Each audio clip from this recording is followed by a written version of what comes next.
माधव एक गरीब आदमी है और वहाँ रानीपुर गांव में रहता है। गांव के चारों ओर घना जंगल है और ये जंगल वन विभाग के तहत है। माधव के परिवार में उसकी बेगम और उसकी बेटी है, पर उसके पास कोई नौकरी नहीं है। ऐसा कब तक चलता रहेगा जी? हमारी बेटी अब बड़ी हो गई है, आपको कोई नौकरी कर लेनी चाहिए। तुम्हें क्या लगता है मुझे घर पर बैठना पसंद है क्या? मैं भी कोशिश कर रहा हूँ कि जल्दी कोई नौकरी मिल जाए। माधव नौकरी की तलाश में घर से निकल पड़ता है, पर उसे कहीं भी नौकरी नहीं मिलती। आखिरकार थक हार कर माधव अपने घर वापस लौटता है। उसका उदास चेहरा देखकर उसकी बेटी उससे पूछती है, क्या हुआ अब्बू, आप बेहद मायूस लग रहे हैं। कुछ नहीं बेटा, बस यूं ही। मुझे पता है आपको नौकरी नहीं मिल रही है, इसीलिए मायूस हो ना। जल्दी कोई नौकरी मिल जाएगी, आप बेफिक्र रहिए। देखो मेरी बेटी कितनी समझदार हो गई है। अब्बू, आप जंगल विभाग में नौकरी के लिए क्यों नहीं कोशिश करते? वहाँ तो पढ़े लिखे लोगों की जरूरत है और मैं तो ज्यादा पढ़ा लिखा हूँ नहीं, मुझे कौन काम देगा? अब्बू, आप लकड़ियों का काम अच्छे से जानते हो, क्या पता उन्हें ऐसे ही किसी आदमी की जरूरत हो। ठीक है बेटा, मैं आज ही जाकर वन विभाग के लोगों से मिलता हूँ। मुझे नौकरी की तलाश है, क्या मुझे यहाँ पर कोई काम मिल सकता है? तुम्हें क्या काम आता है? मैं एक बढ़ई हूँ, लकड़ियों का सारा काम जानता हूँ। हमें तो एक ऐसे ही आदमी की तलाश थी, तुम आज से ही काम शुरू कर दो। नौकरी मिलने की बात सुनकर माधव खुश हो जाता है, काम करना शुरू कर देता है। माधव दरकत से निकाली हुई इमारती लकड़ियों में से मजबूत लकड़ियों को अलग और दीमक लगी हुई लकड़ियों को अलग करता है। साहब, ये जो लकड़ियाँ खराब है, इनका क्या करूँ? वैसे तो वे किसी काम की नहीं है, फेंक दो इन्हें। माधव उन दीमक लगी हुई लकड़ियों को फेंक देता है। शाम का वक्त होता है और माधव अपने घर आ जाता है। आप आज बेहद खुश लग रहे हैं, क्या बात है? बेटा, मुझे वन विभाग में नौकरी मिल गई है। ये तो बेहद खुशी की बात है। अब मैं एग्जाम्स की तैयारी करने के लिए कोचिंग जा सकती हूँ। हाँ हाँ, जरूर जाओ। माधव के इस वन विभाग वाली नौकरी से उसकी घर की हालत सुधरने लगी थी। अब राधिका भी कोचिंग में जाकर पढ़ने लगी थी। एक दिन इसी तरह लकड़ियों में से माधव अच्छी लकड़ियां एक तरफ कर रहा था और दीमक लगी हुई लकड़ियों को फेंक रहा था।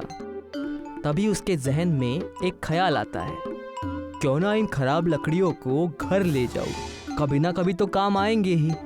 माधव दीमक लगी हुई लकड़ियों को अपने घर ले जाता है।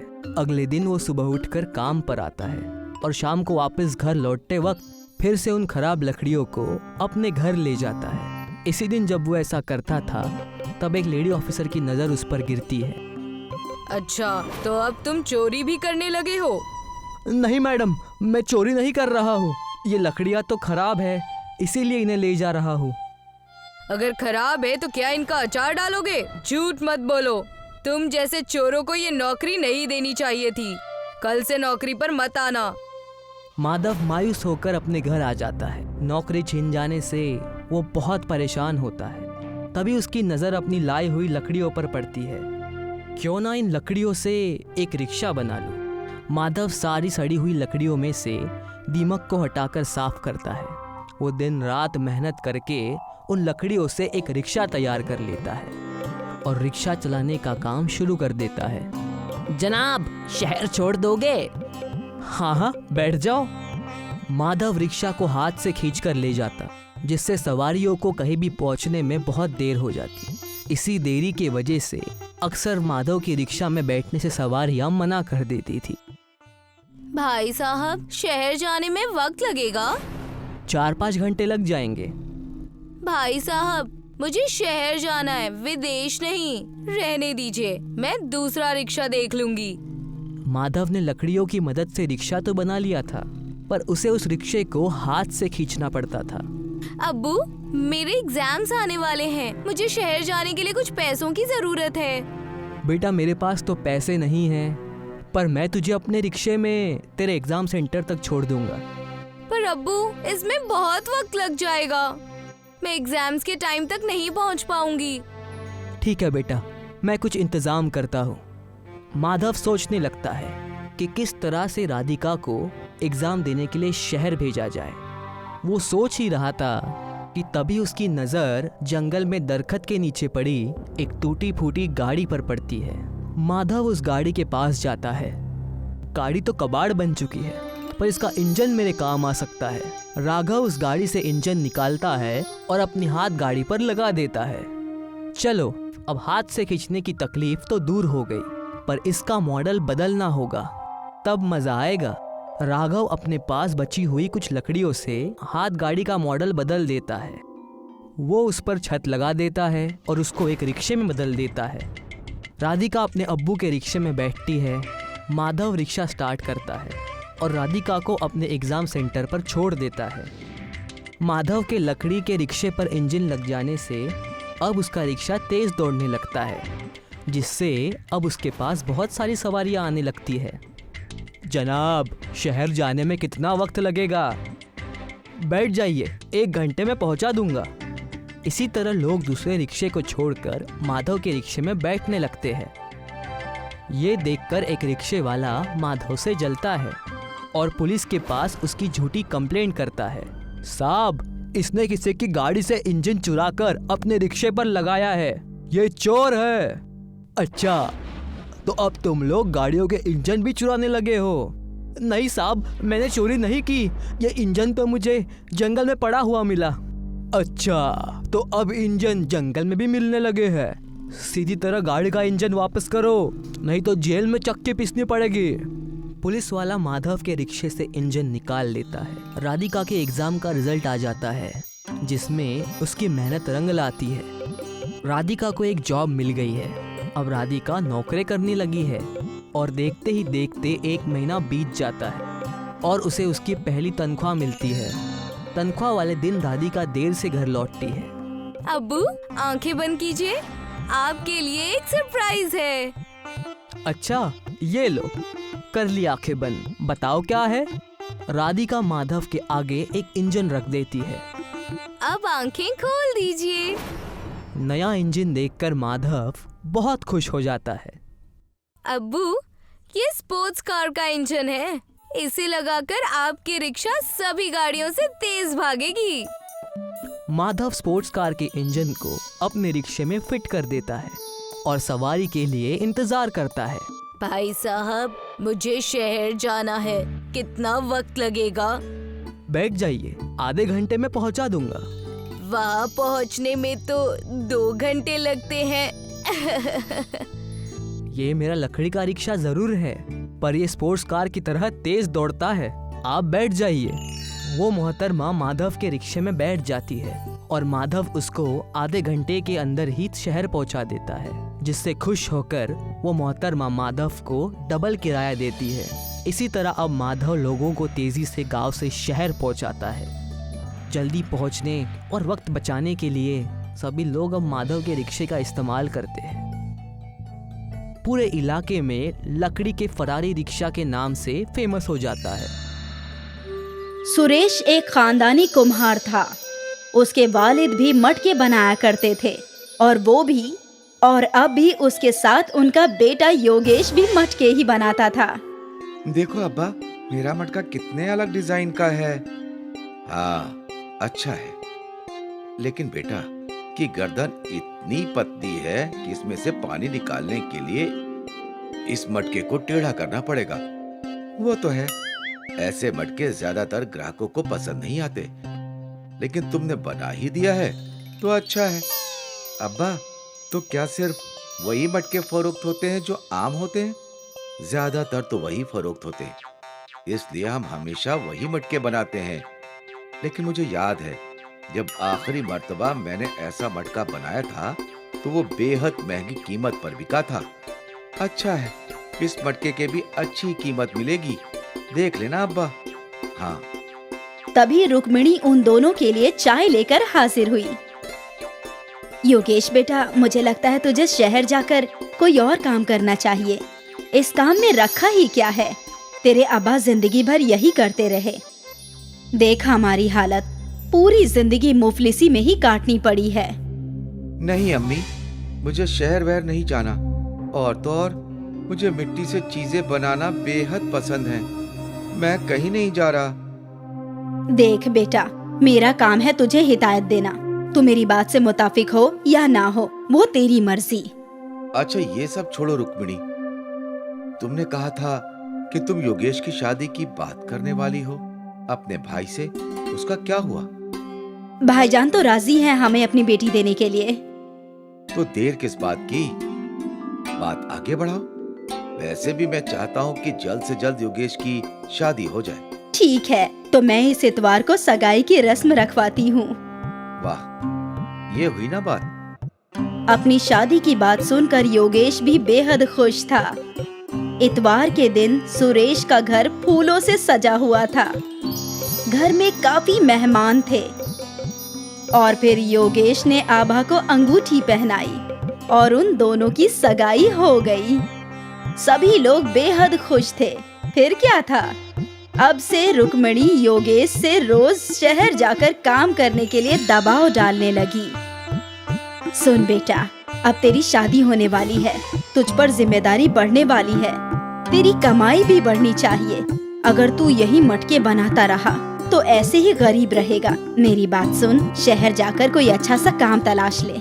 नहीं अम्मी, मैंने कहा ना मुझे शहर नहीं जाना, मैं यहीं खुश हूँ। रुक्मिणी का दबाव भी योगेश पर काम नहीं कर रहा था। योगेश को अपने काम से बहुत प्यार था।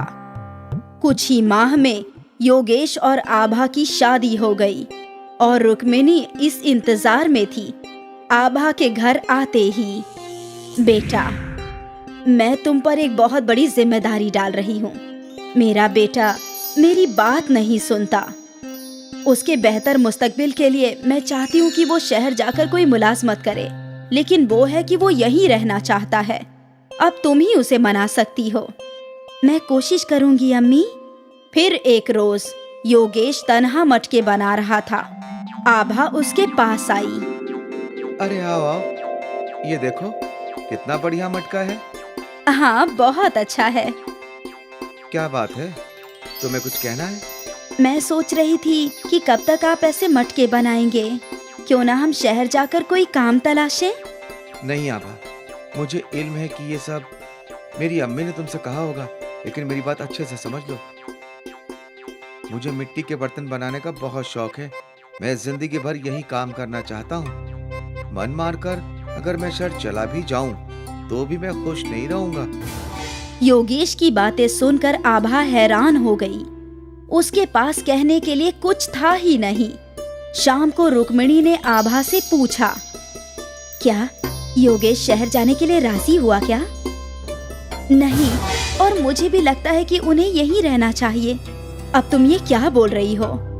अम्मी, उन्हें मिट्टी के बर्तन बनाना बेहद पसंद है। वो दिल मारकर शहर नहीं जाना चाहते हैं और यही वाजिब भी है। 2 माह मुफलिजी में गुजारोगी ना तो समझोगी कि मैं क्यों शहर बेचने की फिराक में थी। अम्मी, आप बस ये चाहती हैं कि आपका बेटा अच्छा कमाए, तो वो जरूर होगा। उस दिन से आभा अपने शौहर के काम की सराहना करने लगी। ये मटका कितना अच्छा है। अच्छा है, लेकिन अब्बा कहते हैं कि ऐसी लंबी गर्दन वाले मटके ज्यादा फरोख्त नहीं होते। फरोख्त होते हैं, मैंने ये मेले में देखे थे। शायद 300 रुपए के थे। इतना महंगा? आप भी ऐसे मटके मेले में क्यों नहीं फरोख्त करते? मैं कोशिश कर सकता हूँ। आभा ने योगेश को हौसला अफजाई की। योगेश ने अलग अलग साइज के मटके बनाए और उन्हें रंग बिरंगे रंग दिए। वाह, ये सब मेले में जरूर फरोख्त होंगे। काश ऐसा ही हो। उस दिन योगेश सारे मटके लेकर मेले में गया। उसके अलग अलग साइज के मटकों की मेले में काफी डिमांड थी। भाईजान, मुझे वो लंबी गर्दन वाला मटका देना। मुझे वो रंग बिरंगा। एक ही रोज में योगेश के सारे मटके फरोख्त हो गए और उसकी आमदनी अच्छी खासी हो गई। योगेश घर आया और सारे पैसे अपने अब्बा के हाथों में रख दिए। ये देखिए अब्बा, आज की कमाई। अरे ये तो बहुत ज्यादा है। मेले में फरोख्त करने की तरकीब आपकी बहू की थी। अच्छी जिंदगी जियो बहू, और हमेशा अपने शौहर का साथ देना, वरना कुछ औरतें होती हैं जो शौहर को सिर्फ शहर भेजना चाहती। पास खड़ी रुक्मणी सब सुन रही थी। आभा और योगेश बेहद खुश थे। उस रात योगेश को एक नई तरकीब सूझी। आभा, कोई मिट्टी का फ्रिज खरीदेगा क्या? मिट्टी का फ्रिज? मतलब मिट्टी की ऐसी अलमारी जिसमें सब्जियां, फल सब ताजे के ताजे रहें, जो बगैर बिजली के चले। क्या आप ऐसा कुछ बना सकते हैं? हाँ। तो फिर देर किस बात की? ये तरकीब तो सुपर हिट हो जाएगा। मैं कल ही मिट्टी का फ्रिज बनाता हूँ। अगली सुबह ही योगेश ने मिट्टी का फ्रिज बनाना शुरू किया। अरे ये क्या बना रहे हो? अब्बा, ये मिट्टी का फ्रिज है। इसमें सब्जियां, फल सब ताजे रहेंगे, वो भी बगैर बिजली के। वाह, सुना था पहले के लोग जमीन में गाड़ कर सब्जियां, फल ताजे रखते थे। सोचा नहीं था कि मिट्टी से ऐसा कुछ बन सकता है। हाँ, मैंने बहुत कब्ल सोचा था, लेकिन कल की कमाई देखकर लग रहा है कि इस मिट्टी के फ्रिज को भी लोग खरीदेंगे। हाँ बिल्कुल, मैं भी तुम्हारी मदद करता हूँ। फिर बाप बेटे ने मिलकर कई मिट्टी के फ्रिज बनाए। अगली सुबह दोनों उन मिट्टी के फ्रिज को लेकर मेले में ले गए। अरे भाईजान, वो क्या है? अलमारी जैसा? वो मिट्टी का फ्रिज है। इसमें आपकी सब्जियां और फल ताजे बने रहेंगे, ज्यादा वक्त तक, वो भी बगैर बिजली के। वाकई? हाँ हाँ वाकई। उस खातून ने एक मिट्टी का फ्रिज खरीद लिया। एक सहाफी ने मिट्टी के फ्रिज की तस्वीर खींची और फिर देखते ही देखते कई और ग्राहकों ने मिट्टी के फ्रिज खरीदे और सारे फ्रिज फरोख्त हो गए। आज पहली बार सुरेश ने इतनी कमाई एक साथ देखी थी। वो लोग खुशी खुशी घर गए। देखो बेगम साहिबा, आज तुम्हारे बेटे की कितनी कमाई हुई है। बाप रे! ये तो कुछ भी नहीं है, अब तो पैसों की बारिश होगी। इसका मिट्टी के फ्रिज की तरकीब कमाल की है। लोगों ने हमें पेशगी दी है मिट्टी के फ्रिज बनाने के लिए। वाह योगेश, माफ करना बेटा, मैं ही गलत थी। मुझे लगता था कि इस काम में तू कभी खुश नहीं रहेगा, इसलिए हमेशा तुझ पर शहर जाने का दबाव डालती थी। फिर रुक्मिणी आभा के पास गई। बेटा, ये सब जो हो रहा है वो सब तेरी वजह से है। तेरे हौसला अफजाई की वजह से आज योगेश ने ये सफलता हासिल की है। काश तेरी तरह मैंने भी इनका साथ दिया होता तो हमारे हालात अब तक बदल चुके होते। अम्मी जान, आप ऐसी बातें मत कीजिए। अब सब कुछ दुरुस्त हो गया है। अभी तो हमारे खुशियों के दिन आ गए हैं और आप पिछली बातों को याद कर रही हैं। जाने दीजिए, अब से सब कुछ ठीक होगा। सही नहीं, सब अच्छा ही होगा, बहुत अच्छा। मिट्टी का फ्रिज खरीदने के लिए सुरेश के घर के बाहर कतार लगने लगी। उनकी आमदनी कई गुना बढ़ गई थी। सुरेश ने अपने घर की मरम्मत भी करवा ली थी और अब इस खानदान के पास सारी जरूरी याद की चीजें थी और ये सब बस मिट्टी के फ्रिज की तरकीब की वजह से हुआ। गांधीनगर नाम का एक छोटा सा गांव था। गांव में एक बड़ा बाजार लगता था और बाजार में अक्सर मजमा लगा रहता था। गर्मियों के मौसम में ये सारा मजमा बलदेव की पेप्सी की दुकान पे लगा रहता था। अरे बलदेव चाचा जान, मुझे नारंगी वाली पेप्सी दे दो, मुझे पीली वाली और मुझे सुर्ख वाली। बच्चे हो या बड़े, सभी को बलदेव की पेप्सी बेहद पसंद आती थी और बलदेव पूरी ईमानदारी से पेप्सी बनाया करता था। फिल्टर वाला पानी, साफ चीनी और साफ सुथरे तरीके से वो जूस बनाकर उन्हें प्लास्टिक की थैलियों में भरा करता था। बलदेव की 1 रुपए वाली पेप्सी बहुत फरोख्त हुआ करती थी। कुछ ही देर में उसका सारा माल खत्म हो जाया करता था। अरे चाचा जान, पेप्सी है क्या? नहीं बेटा, सब खत्म हो गए, अब कल आना। बलदेव की दुकान के रूबरू पवन की दुकान थी। पवन आइसक्रीम फरोख्त करता, लेकिन गर्मी होने के बावजूद उसकी आइसक्रीम फरोख्त नहीं हो रही थी। मालूम नहीं ये बलदेव अपनी पेप्सी में क्या मिलाता है, जो सारे गांव वाले सिर्फ इसी की पेप्सी पिया करते हैं। ₹1 वाली पेप्सी में आखिर क्या जायका होगा? मेरी तो आइसक्रीम तक खराब हो रही है। जायका का तो इल्म नहीं, लेकिन वो आइसक्रीम से सस्ती है, शायद इसलिए वो ज्यादा फरोख्त होती है। हाँ, मुमकिन है। क्यों ना आप भी पेप्सी फरोख्त करना शुरू कर दो? अरे लेकिन पेप्सी बनाएगा कौन? पेप्सी बनाने की क्या जरूरत है? बाजार में कई सारी कंपनियां पेप्सी फरोख्त करती है, आप भी उनसे खरीद कर फरोख्त कर सकते हो। सोच लो, काफी मुनाफा होगा। वैसे तरकीब तो अच्छी है। कल ही शहर जाकर ढेर सारी पेप्सी खरीद लाता हूँ। ठीक है। अगली सुबह पवन शहर से ढेर सारे जूस वाली पेप्सी ले आया और उसने वो सब अपने फ्रिज में रख दिए। अच्छा किया, अब बाहर एक तख्ती लगा दो कि यहाँ पेप्सी मिलेगी। ठीक है। पवन ने एक तख्ती पर लिखा कि यहाँ पेप्सी मिलेगी और ये तख्ती अपने दुकान की बाहर लगा दी। कुछ देर बाद एक छोटे बच्चे ने वो तख्ती पढ़ी। यहाँ पेप्सी मिलेगी।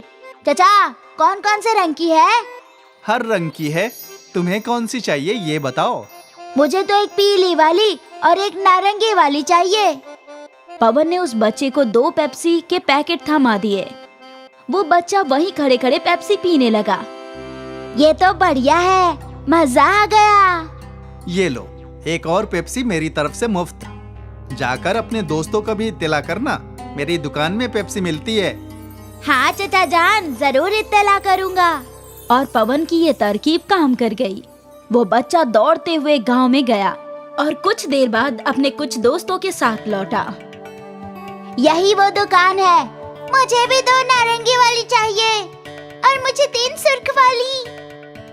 पवन ने सबको पेप्सी दे दी और बस तब से कई लोगों ने पवन की दुकान से पेप्सी खरीदी। आज तक गांव वालों ने बस बलदेव की ही पेप्सी चखी थी, लेकिन आज उन्हें कंपनी का जायका अच्छा लगने लगा था। अरे वाह, ये काले रंग वाली पेप्सी तो मैं पहली मर्तबा पी रहा हूँ। और भी कई जायके हैं, नींबू पानी, काला खट्टा, नारंगी, गुलाब। वाह, बहुत खूब। अब तो रोज अलग अलग जायके चख सकते हैं। पवन के पेप्सी फरोख्त करने की वजह से बलदेव की दुकान पर खरीदारों की कमी हो गई थी। मुझे थोड़ा सब्र से काम लेना होगा। पवन ने नई नई पेप्सी बनानी शुरू कर दी है। इससे गांव वाले उसकी दुकान पर जा रहे हैं, लेकिन मुझे यकीन है कि वो सब लौटेंगे। बलदेव खुद को तसल्ली दे रहा था। अगले कुछ रोज तक पवन की दुकान पर पेप्सी के लिए मजमा लगा रहा और यहाँ बलदेव का कारोबार कम हो गया था। गांव के सरपंच बलदेव की दुकान पर आए। क्या हुआ बलदेव, आज परेशान मालूम होते हो? अब क्या बताऊं चचा जान, पवन शहर से पेप्सी लाकर फरोख्त कर रहा है। अब तो मेरे खरीदार कम हो गए हैं। कोई बात नहीं, ये बस कुछ ही रोज की बात है। किसी भी नई चीज के पीछे गांव वाले दौड़ पड़ते हैं। तुम्हें तो इल्म है, सब्र रखो, सब दुरुस्त हो जाएगा। और मुझे यकीन है तुम्हारी पेप्सी शहर की कंपनी वाली पेप्सी से बेहतर ही होगी। अब एक काम करो, मुझे 50 पेप्सी दे दो। आज शहर से मेरे पोता पोती आ रहे हैं। ठीक है चचा जान। बलदेव ने सरपंच जी को 50 पेप्सी दे दिए और वो खुशी खुशी वहाँ से चले गए। बलदेव अभी भी मायूस था। सरपंच जी अपने घर पहुँचे और उन्होंने अपने पोते को एक पेप्सी दी। अब्बा, ये पेप्सी अच्छी नहीं होती है। इनमें इतनी मिलावट होती है जिससे बच्चे बीमार पड़ जाते हैं। बेटा, ये पेप्सी हमारा बलदेव खुद बनाता है, बगैर मिलावट, साफ तरीके से। इसे तो हम कई सालों से पी रहे हैं, अभी तक तो कोई बीमार नहीं हुआ। देखो जरा, सरपंच जी ने एक पेप्सी अपनी बेटी को दे दी और उसने वो चखी। वाह अब्बा, ये तो काफी उम्दा है। सरपंच जी के घर आए हुए सारे मेहमानों ने वो पेप्सी पीनी शुरू की। कुछ ही देर में सारी पेप्सी खत्म हो गई। अब्बा, आपने ये कहाँ से ली? मैं थोड़ी और ले लेती हूँ। बाजार में तुझे बलदेव की दुकान नजर आएगी, जिसमें बड़ा फ्रिज होगा, उसी की दुकान से। मैं लेकर आती हूँ। नेहा बाजार पहुँची तो वो बलदेव और पवन की दुकान में कंफ्यूज हो गई। उसे समझ नहीं आ रहा था कि कौन सी दुकान है। शायद जिस दुकान पर मजमा लगा है मुझे वहीं जाना चाहिए। नेहा पवन की दुकान में गई। मुझे 20 पेप्सी देना। जैसे ही पवन ने फ्रिज से पेप्सी की पैकेट निकाली तो नेहा ने इनकार कर दिया। नहीं नहीं, ये नहीं चाहिए। लेकिन अभी तो आपने 20 पेप्सी मांगी। हाँ, लेकिन ये केमिकल वाली नहीं चाहिए। वहाँ खड़े एक शख्स ने नेहा से पूछा, बहन, इस पेप्सी में कौन सा केमिकल है?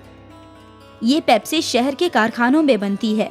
वहाँ इन्हें बनाने के लिए कई सारे केमिकल्स का इस्तेमाल करते हैं जो नुकसानदेह है और जिससे बच्चे बीमार पड़ सकते हैं। अगर ऐसी बात है तो तुम यहाँ पेप्सी लेने क्यों आई? मैं तो यहाँ वो पेप्सी लेने आई थी जो इसी गांव में बनती है। अच्छा, तो आपको बलदेव भाईजान की पेप्सी लेनी है? उनकी दुकान सामने है। नेहा वहाँ से चली गई, लेकिन आसपास के लोग शहर की केमिकल वाली पेप्सी का जिक्र करने लगे। नेहा ने बलदेव की दुकान से पेप्सी खरीद ली और वो घर चली गई। केमिकल वाली पेप्सी की बात गांव में आग की मानिंद फैल गई और सारे वालिदैन ने बच्चों से पवन की दुकान की पेप्सी लेने के लिए मना कर दिया। आज से पवन चचा की दुकान से पेप्सी मत लेना। क्यों अम्मा? क्योंकि उसमें ढेर सारे केमिकल हैं। तुम्हारी तबीयत खराब हो जाएगी, फिर तुम्हें सुई लगेगी। ना बाबा ना। लोगों को बलदेव की ईमानदारी समझ आ गई और एक बार फिर बलदेव की पेप्सी फरोख्त होने लगी। पवन की दुकान से कोई भी पेप्सी नहीं खरीद रहा था और थक हार कर पवन ने पेप्सी फरोख्त करनी ही छोड़ दी। नेहा ने पूरे गांव को बीमार होने से बचा लिया और सब कुछ पहले की मानिंद हो गया।